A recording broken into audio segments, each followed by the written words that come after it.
Madame, Monsieur, bonjour. Merci de nous rejoindre. On revient ce matin sur les principales décisions prises hier lors du Conseil des ministres présidé par le président de la République, Abdelmadjid Tebboune.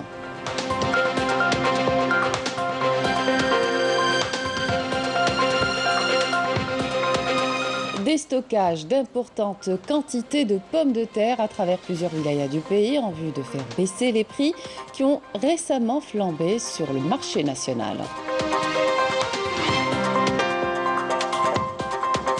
On s'intéresse dans cette édition au quotidien de la femme rurale à Djidjel durant le mois de Ramadan. Des tâches ménagères au travail de la terre, El Hadja Fahima est l'exemple type de la femme combattante.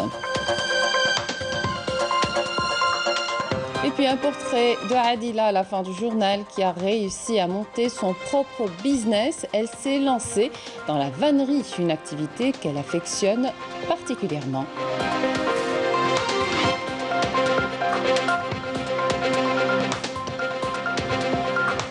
Bienvenue à tous. Le président de la République, chef suprême des forces armées, ministre de la Défense nationale, Abdelmadjid Tebboune, a présidé hier la réunion périodique du Conseil des ministres. Au terme de cette réunion, et après avoir écouté nombre d'exposés, examiné des décrets relatifs à différents secteurs, plusieurs décisions ont été adoptées. Le compte rendu avec Nessaline Ben Saïdi.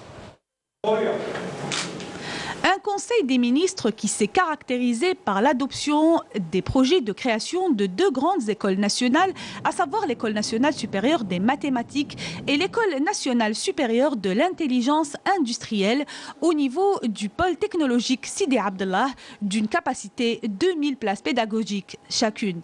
Il sera aussi question de créer de nouvelles villes scientifiques comprenant des écoles nationales supérieures spécialisées dans différentes régions du pays pour former l'élite sur les bases d'une étude réaliste et profonde des besoins nationaux en ressources humaines. Dans le secteur de l'éducation, le président de la République a chargé le gouvernement de trouver les mécanismes adéquats pour la prise en charge des enfants autistes, une stratégie qui permettra de prendre en charge les personnes aux besoins spécifiques afin de garantir une étude et un apprentissage adapté à travers toutes les wilayas. Une école nationale supérieure pour la formation des enseignants spécialisés dans l'apprentissage des sourds-muets entrera aussi en service la prochaine rentrée. À ce propos, le président de la République a chargé le ministre de la Santé, de la Population et de la Réforme hospitalière de créer un établissement hospitalier pour la prise en charge des malentendants et des sourds, et ce en partenariat avec des start-up algériennes activant dans le domaine. Mettant en avant le rôle clé de la culture et des arts dans la concrétisation du changement escompté et la diversification de l'économie nationale, le chef de l'État a validé la proposition de créer un baccalauréat des arts visant à former une nouvelle génération des professionnels de l'art dans les différentes disciplines de ce domaine prometteur. Le secteur de l'industrie a eu aussi sa part lors de cette réunion. Le président de la République a insisté sur l'adoption d'une approche alliant simplification et efficacité avec coordination entre les différents secteurs en vue de lutter contre tous les phénomènes de fraude et d'escroquerie autour des conditions fixant l'exercice de l'activité de concessionnaire de véhicules neufs. La nécessité de prendre en considération les normes de sécurité environnementale et les exigences de l'approvisionnement du marché national de carburant. Outre nouveauté, l'affectation d'un quota de 15% au total des véhicules importés aux véhicules électriques à condition de réduire au minimum des véhicules diesel. Le Conseil a également examiné et adopté 3 projets de décret présidentiel portant l'adhésion de l'Algérie à l'accord portant création de la Banque européenne pour la reconstruction et le développement, outre un accord de coopération avec la République de Turquie dans le domaine du transport et de l'aviation et un autre avec la République d'Angola portant suppression des visas au profit des titulaires des passeports diplomatiques et de services. Au terme de la séance, le président Abdelmadjid Tebboune a approuvé l'institution de la journée du 27 mai, date d'exécution du Shahid Mohamed Bouras, journée nationale des scouts musulmans, et ce en vue d'immortaliser les épopées et préserver la mémoire nationale. Le ministre des Affaires étrangères, Sabri Bouradoum, effectue aujourd'hui une visite de travail en Libye. Il est accompagné du ministre de l'Intérieur et des collectivités locales, Kamel Beljoud, et d'une délégation de haut niveau. Sabri Bouradoum et la délégation qui l'accompagne tiendront plusieurs entretiens et réunions de travail avec de hauts responsables des nouvelles autorités exécutives libyennes au niveau du Haut Conseil présidentiel et du gouvernement de l'unité nationale et du Haut Conseil d'État pour examiner les relations bilatérales sur différents plans et les perspectives de l'opération de règlement politique de la crise libyenne. Cette visite intervient dans le cadre des efforts conjoints pour le développement des relations bilatérales entre les deux pays frères et le soutien aux parties libyennes pour faire face aux défis conjoncturels, notamment ce qui concerne l'application de la feuille de route garantissant une solution pacifique et globale de la crise. Nos compatriotes à l'étranger se préparent aux législatives du 12 juin, à quelques jours de la fin des dépôts de candidatures. Certains candidats des listes indépendantes et partisanes ont souligné des difficultés dans les procédures administratives pour le dépôt de dossiers. L'ANI sur place a été sollicité pour proposer des facilitations. Exemple à Marseille avec Afaf Plouchette. À J-4 de la date butoir des dépôts des dossiers de candidature à la députation, la pression monte pour les listes indépendantes soumises à l'obligation de collecte de 400 parrainages sur une zone qui s'étend sur la moitié du territoire français, comme ici dans la zone 2. Et ça demande la présence physique de ces personnes. Et ces personnes, parfois, ils viennent de Salon de Provence, d'Avignon, d'un peu partout. Et dans le contexte sanitaire actuel, c'est pas chose facile. Une préoccupation relayée à Alger par les délégués de l'ANI. La question vient d'être tranchée en faveur des potentiels candidats. La dernière circulaire que nous avons reçue de l'ANI est un grand pas en avant, en ce sens que nous avons autorisé les souscripteurs à pouvoir aller légaliser leurs documents au niveau d'une mairie française, avec à la charge du candidat de récupérer toutes ces souscriptions, de les emmener au consulat de la circonscription consulaire pour vérifier que les intéressés sont bien immatriculés. Autre difficulté majeure exprimée autant par les indépendants que les représentants de partis politiques, l'obtention du fameux extrait de rôle. Les candidats à la candidature rencontrent ces difficultés justement pour récupérer le document exigé. L'extrait de rôle en Algérie, ça n'a pas de sens pour quelqu'un qui réside ici. Surtout si la personne en plus est née ici. Puisque sur les listes, nous avons maintenant 50% de jeunes, donc de moins de 40 ans. L'extrait de rôle, c'est fiscal. Donc, il n'y a personne qui travaille là-bas. Tous, on travaille ici. Donc, c'est un peu ambigu. Mais dans la zone 2, le chemin des candidats à la candidature n'est pas fait que d'embûches, grâce à l'écoute du coordinateur de l'ANI, soutenu par l'administration.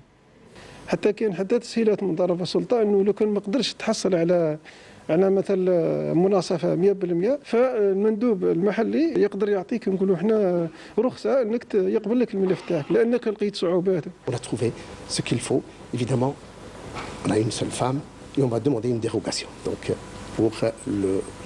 puisqu'on n'a pas complètement la parité. Reste le nouveau mode du scrutin qui bousculera les habitudes des électeurs, notamment les plus âgés. L'impression des photos des candidats sur les bulletins de vote semble être une solution très attendue. Peut-être que la chose paraîtra obscure au niveau de l'électeur, pour l'électeur qui ne saura pas comment il faudra procéder au moment du vote. C'est-à-dire, doit-il cocher, doit-il choisir. Justement, l'idée des photos fait son chemin. De son côté, ANI et administration travaillent main dans la main pour assurer les conditions sanitaires et légales d'accueil des quelques 28 000 électeurs attendus dans la zone 2. La première semaine de Ramadan a vraiment pesé sur le porte-monnaie des Algériens. Les prix des fruits et légumes ont connu une véritable flambée, notamment la pomme de terre affichée à plus de 100 dinars le kilo. Le ministère de l'Agriculture a réagi à cette hausse par le déstockage d'importantes quantités de pommes de terre pour faire baisser les prix. Walid Yousfi. Qui dit Ramadan dit systématiquement flambée de la mercuriale. Exemple flagrant ici au marché de Ali Mellah dans la capitale, où le prix de la pomme de terre s'est envolé pour atteindre les 100 dinars le kilogramme. Une situation surréaliste pour les Algérois. Le prix de la pomme de terre est très élevé, c'est inadmissible. Quand la marchandise est disponible, les prix sont raisonnables. Dans le cas contraire, les prix montent en flèche. À un certain moment, la pomme de terre était montée à 120 dinars. L'année dernière, en plein confinement, la pomme de terre se vendait entre 40 et 50 dinars le kilogramme. Cette année, il y a moins de cas positifs de Covid. Elle se vend à 100 dinars. C'est une question de conscience.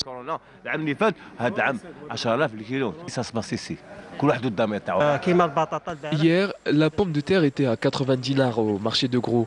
Avant le ramadan, on l'achetait autour de 60 dinars. Nous ne comprenons pas l'origine de cette hausse des prix.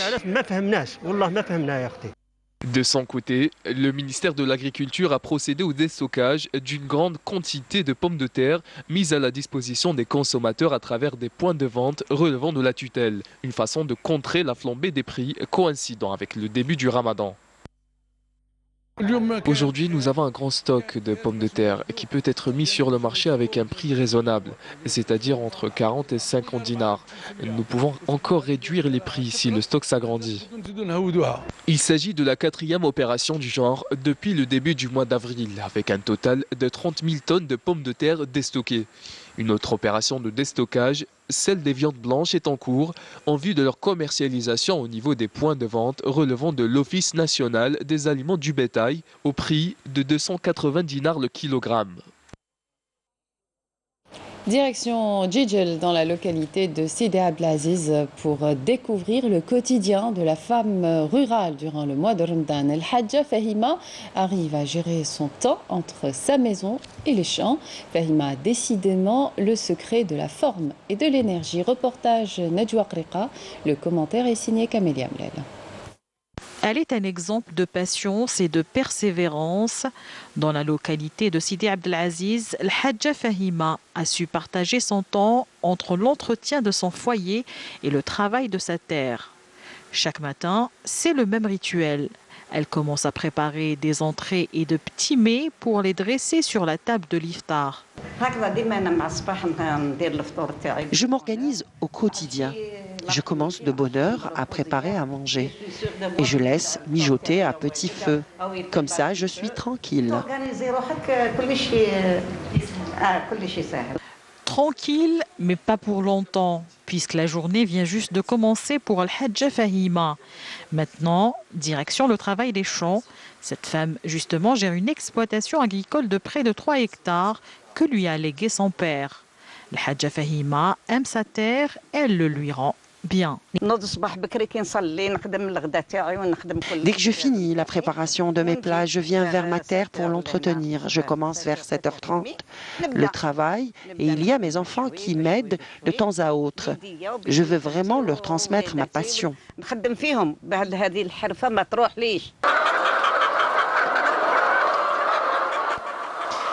Une vie simple et saine à la fois, cela doit être le secret de la forme et de l'énergie d'El Hadja Fahima. Une femme pour qui le travail est une seconde religion.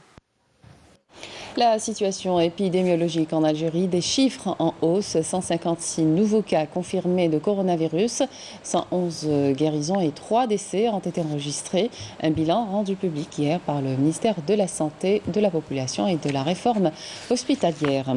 Et selon des spécialistes, de nouvelles vagues de contamination au coronavirus ne sont pas à écarter en Algérie, une situation qui pourrait s'aggraver après l'apparition récemment des nouveaux variants, notamment britanniques et nigérians.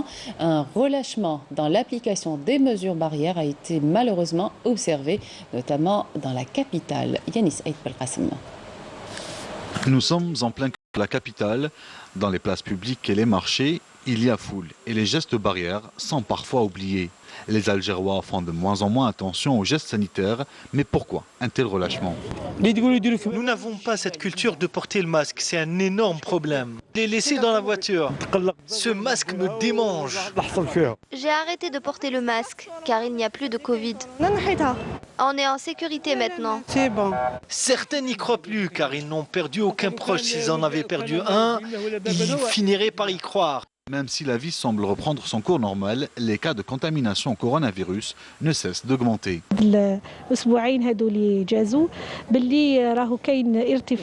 Nous avons constaté une augmentation du nombre de cas Covid-19 en Algérie ces 2 dernières semaines. Il est vrai que nous ne sommes pas dans la 3e vague, mais il y a une hausse de cas confirmés.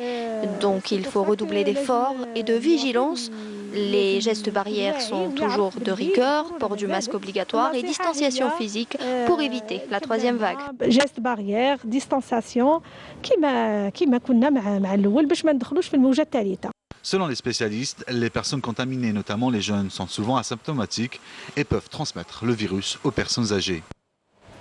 Le monde artistique en deuil, la chanteuse et interprète de la chanson andalouse et de variété algérienne Naïma Bebsa est décédée hier à Alger à l'âge de 58 ans des suites d'une longue maladie. La défunte sera inhumée cet après-midi au cimetière de Garidi 1 à Alger. En cette douloureuse circonstance, la ministre de la Culture et des Arts, Malika Bendouda, présente ses sincères condoléances à la famille de la défunte ainsi qu'à la famille artistique, priant Allah de l'accueillir en son vaste paradis. À l'étranger, les unités de l'armée populaire de libération sahraoui ont exécuté de nouvelles attaques ayant ciblé les retranchements des forces de l'occupation marocaine tout le long du mur de sable séparant les territoires sahraouis. Les unités de l'armée sahraoui ont bombardé samedi les positions des forces marocaines dans les régions de Oudi, Ziet et Kelbdalim. Dimanche, des unités avancées de l'APLS ont mené des attaques contre les retranchements des forces d'occupants dans les régions de Akrara, El Farsi, Arkiz, Doum, Ajloud et Akrara, Lahdid. L'actualité à l'étranger en bref avec Bouchaboli. Au Niger, au moins 19 personnes ont été tuées samedi soir au cours d'une attaque contre le village de Gaïgourou dans la région de Tillabéri dans l'ouest du pays. Les victimes ont été attaquées par des hommes armés à bord de moto alors qu'elles assistaient à un enterrement. Située dans la zone dite des trois frontières entre le Niger, le Mali et le Burkina Faso, la région de Tillabéri est régulièrement frappée par des groupes terroristes affiliés à Al-Qaïda ou à l'organisation terroriste autoproclamée EI. En Égypte, au moins 11 personnes ont été tuées et près de 100 blessés dimanche dans le déraillement d'un train au nord du Caire, 3 semaines après une collision ferroviaire meurtrière. 4 wagons du train qui se rendait du Caire à Mansoura, à 130 km plus au nord, ont déraillé au niveau de la cité agricole de Tour. Les causes de l'accident ne sont toujours pas connues. Le génie militaire est chargé d'enquêter sur ce nouveau drame. Âgés entre 3 et 14 ans, ces enfants au nombre de 34 sont tous orphelins. Leurs parents appartenaient au groupe terroriste autoproclamé État islamique. Les autorités kurdes dans le nord-est de la Syrie les remettent à une délégation russe. Quand Prague expulse 18 diplomates russes qu'elle accuse d'espionnage, Moscou en expulse 20. Déclarés persona non grata par la Russie, les 20 employés de l'ambassade tchèque à Moscou ont pour injonction de quitter le pays avant la fin de la journée. La Russie avait promis plus tôt des mesures de rétorsion après l'expulsion de ces diplomates, impliqués selon les services de renseignement tchèques dans le sabotage d'un dépôt de munitions qui a fait 2 morts en 2014. 11 policiers pakistanais pris en otage par des manifestants anti-France d'un parti islamiste radical ont été libérés à l'issue de négociations. L'annonce a été faite par le ministère de l'Intérieur pakistanais. Les policiers avaient été enlevés et conduits dimanche dans une mosquée à Lahore au cours de violentes manifestations. N'ayant pas pu être maîtrisé, l'incendie qui s'est déclenché dimanche sur Table Mountain, le sommet emblématique qui surplombe la ville du Cap à la pointe de l'Afrique du Sud, a fini par gagner la prestigieuse Cape Town University. Des centaines d'étudiants ont dû évacuer les dortoirs où 3 bâtiments ont pris feu. L'incendie, qui a fait au moins 2 blessés parmi les pompiers, a ravagé plusieurs structures historiques, dont un moulin à vent vieux de 300 ans et un certain nombre de maisons individuelles. Quand le soleil brille et les cerisiers fleurissent, les Stockholmois sortent pour apprécier le paysage et se fondre dans cette fresque naturelle aux couleurs printanières. Durant cette période de l'année, le quartier de Kungsträdgården, dans le centre de la ville de Stockholm, est pris d'assaut par les amoureux de la nature. Direction Béchar à la rencontre de Adila qui a monté son propre business, un business qui au départ était une question de rafistolage d'objets de tous les jours qui s'est transformé par la suite en une véritable activité commerciale. Voici le parcours de Adila et son histoire avec la vannerie. Yasmine Saoudi. Avec l'Alpha, Matières premières écolo et bon marché, Adila a réussi à monter son propre business. Elle s'est lancée dans la vannerie, une activité purement artisanale qu'elle affectionne particulièrement.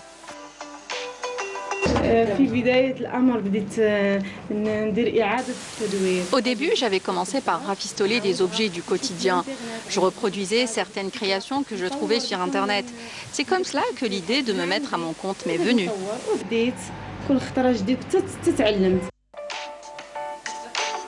Populaire dans la région de Béchar, la vannerie attire plus d'un. Mais ce qui fait la particularité de cette artisane, c'est la touche moderne qu'elle apporte à ses créations.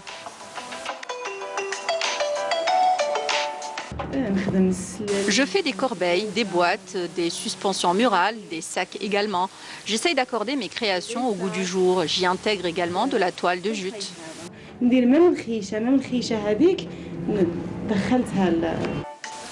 C'est grâce à des moyens simples, des gestes précis et beaucoup d'huile de coude que Adila arrive à fabriquer des objets de grande qualité que s'arrachent ses clients les plus fidèles. Voilà qui termine cette édition. Merci de votre attention. Tout de suite, les prévisions météo avec Freya Chir. Excellente suite de programme sur Canal Algérie.